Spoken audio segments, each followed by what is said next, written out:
Marami sa atin ang gustong makaahon sa kahirapan, pero kahit magtrabaho tayo buong araw at magtipid, ay di pa rin natin maiangat ang ating sarili at maabot ang yaman na gusto natin. Nasubukan mo na bang magtingin-tingin and wonder bakit nga ba ang daming tao pa rin ang nag-struggle financially? Kaya sa video na ito, magbibigay ako ng ilang dahilan kung bakit hirap ka maiangat ang iyong financial situation. Una, pera lang yan mentality. Madalas sabihin ng mga tao yung katagang, pera lang yan. Pero seriously, kung di importante ang pera, bakit nagtsatsaga tayo magtrabaho from 9 a.m. to 6 p.m. para lang magkapera? Yan ang mentalidad natin. Iniisip natin na madali lang palitan ng pera, kaya dati hindi iniisip ang tunay na halaga nito. Kaya madali natin itong gastusin sa mga di importanteng bagay.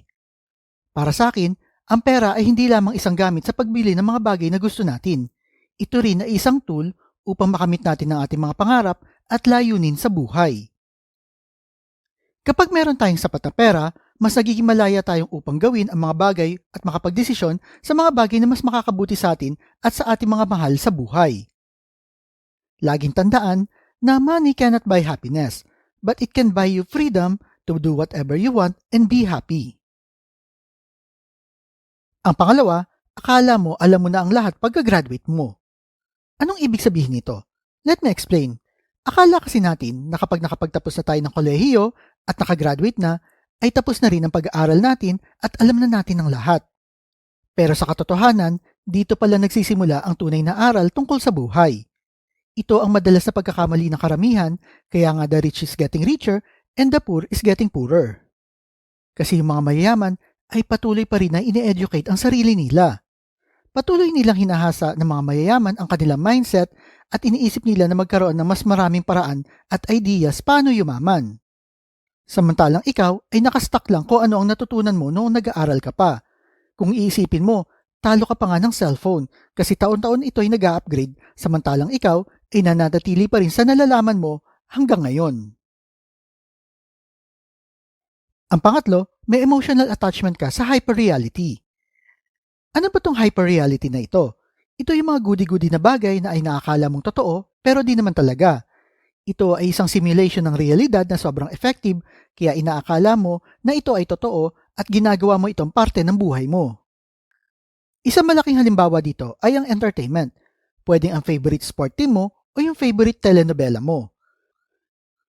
May irrational emotional attachment ka sa mga bagay na ito at iniisip mo na ito ay parte ng buhay mo. At para sa iyo, mas importante ito kaysa sa buhay mo at sa problemang nasa harap mo. For example na lang, kung sakali matalo yung favorite team mo o matalo si Manny Pacquiao sa boxing. Syempre, sasama ang loob mo, diba? At gusto mong sumuntok ng pader. Pero ito ang pakiramdam kasi naka-attach yung emotion mo sa mga individual na yon. Pero ang katotohanan ay kung manalo ba ang team mo o manalo si Manny Pacquiao, bibigyan ka ba nila ng pera, libreng bakasyon pauwi ng Pilipinas o bahay at tupa? The truth is wala. Pero ang problema dito ay inilalayo tayo sa mga katotohanan na may problema tayo sa buhay na mas importante at kailangan mong solusyonan. Ang pang-apat, may mas value sa iyo ang instant gratification. Na-experience mo na ba ito? Yung wala pa yung sweldo ay may pera na nakalaan para sa bagong sapatos o pang-inom ng mamahaling kape. Feeling mo naman ay deserve mo ito kasi pinagpaguran mo naman yung pera para makabili ng sapatos at nakakatulong din na makapagtanggal ng work stress yung 250 pesos na kape.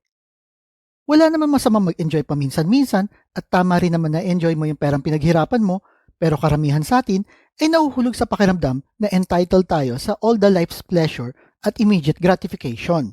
Kaya hindi na tayo nakakapag-isip ng mga long-term goals natin. Kaya bago ka bumili ng kung ano-ano, isipin mo muna, ilang oras mo bang pinagtrabahuhan yung pera para mabili mo yung bagong sapatos na gusto mo? Sa ganitong paraan ay mas mapapahalagahan mo yung perang pinaghirapan mo. At sa halip na ubusin mo yung pera para sa mga panandaliang kasiyahan, maglaan tayo ng pera para sa mga bagay na nagbibigay sa atin ng pangmatagalang benepisyo. Mag-ipon tayo para sa emergency fund, mag-invest sa mga bagay na maaari magbigay ng kita sa hinaharap, at maglaan ng budget para sa edukasyon at personal improvement. Sa ganitong paraan ay mas makikita natin ang tunay na halaga ng pera at ang papel nito sa buhay natin. Ang panglima, di ka kasi naniniwala sa sarili mo. Ito ang number one lesson na natutunan ko sa librong Secrets of the Millionaire Mind. Kung lagi mong iniisip na di ka yayaman or wala kang pag-asa sa buhay, yes, for sure, di ka nga yayaman. The more na iniisip mo na wala kang pag-asa sa buhay, ay the more na sarado ang isip mo sa mga oportunidad para yumaman. Tatamarin ka na at tatanggapin mo na lang yung katotohanan na hanggang ganyan na lang ang buhay mo. Ang best example ko dito ay si Diwata at ang kanyang viral na Anli Pares. At kahit sa hirap ng buhay niya noon ay nakuha niyang bumangon at yumaman. Yun nga lang, maraming nagsasabi na lumaki na daw ang ulo niya. Ang pang-anim, isinisisi mo ang kahirapan mo sa ibang tao. Kasalanan ng magulang ko kasi ipinanganak akong mahirap. Kasalanan ng school ko kasi di maganda yung turo. Kasalanan ng gobyerno kasi di maayos yung pamamalakad. Sila. Wala ka na ibang sinisi kundi ibang tao. Bakit di mo sisihin ang sarili mo kung bakit ganyan pa rin ang sitwasyon mo? Bakit di ka tumingin sa salamin at baguhin ang mentalidad mo? Itigil mo na yung pagsisi sa ibang tao dahil walang mangyayari sa'yo. Bakit hindi mo tanggapin na may bahagi ka sa mga nangyayari sa buhay mo? Oo, mahirap ang sitwasyon mo ngayon, pero hindi naman dapat ito ang dahilan para manatili ka nakatali sa sitwasyon mo ngayon. Ang tunay na pag-asenso ay nagsisimula sa pagtanggap ng responsibilidad sa iyong action at sa iyong mga desisyon. Sabi nga ni Bill Gates, if you are born poor, it's not your fault. But if you die poor, it's your mistake. Ang pangpito, may plano ang Diyos sa akin mentality. May mga taong nagsasabi na, bahala na ang Diyos sa akin o may plano ang Diyos para sa akin. Please naman, as if naman napaka-special mo at may time pang gumawa ang Diyos ng personal life plan para sa'yo. Ito ang malaking problema sa mga tao ngayon. Lahat ng bagay ay ipinagpapasa Diyos na lang nila. Yes, manalig ka pero galaw-galaw din pag may time. Di porket dasal ka ng dasal na wala kang pera at naghihirap ka, ay may bigla na lang babagsak na isang bag ng pera sa harap mo galing langit. Walang masama kung may pinaniniwalaan ka, pero di ganun kadali ang mga bagay-bagay. Gumalaw ka at pagsikapan mo na maiangat ang buhay mo. Tandaan mo ang kasabihan na nasa Diyos ang awa, nasa tao ang gawa. So ano ang dapat mong gawin? Ang unang hakbang upang magtagumpay at umasenso ang buhay ay ang pagtanggap na ikaw ang may kontrol sa iyong buhay. Hindi mo maaaring baguhin ang mga nangyari na, pero maaari mong baguhin ang iyong pananaw at kilos mula ngayon. Mag-aral ka na mabuti, maghanap ng mga oportunidad at magpursigi para sa iyong mga pangarap.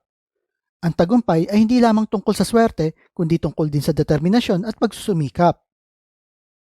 Sa bawat araw na lumilipas ay may pagkakataon ka na magsimula uli at gumawa ng pagbabago, kaya't simulan mo na ito ngayon. Huwag mong sisihin ang sitwasyon mo sa iba, bagkus maghanap ka ng paraan upang maiangat ang iyong sarili mula sa kahirapan. So turn mo na. Ano ang mindset na sa tingin mo ay pumipigil sa iba na umasenso?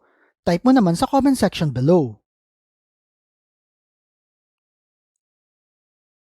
At kung mahilig kayo sa mga videos tungkol sa pera, motivation o business, like and share nyo lang ang video na ito at kita-kita po ulit tayo sa mga susunod na video.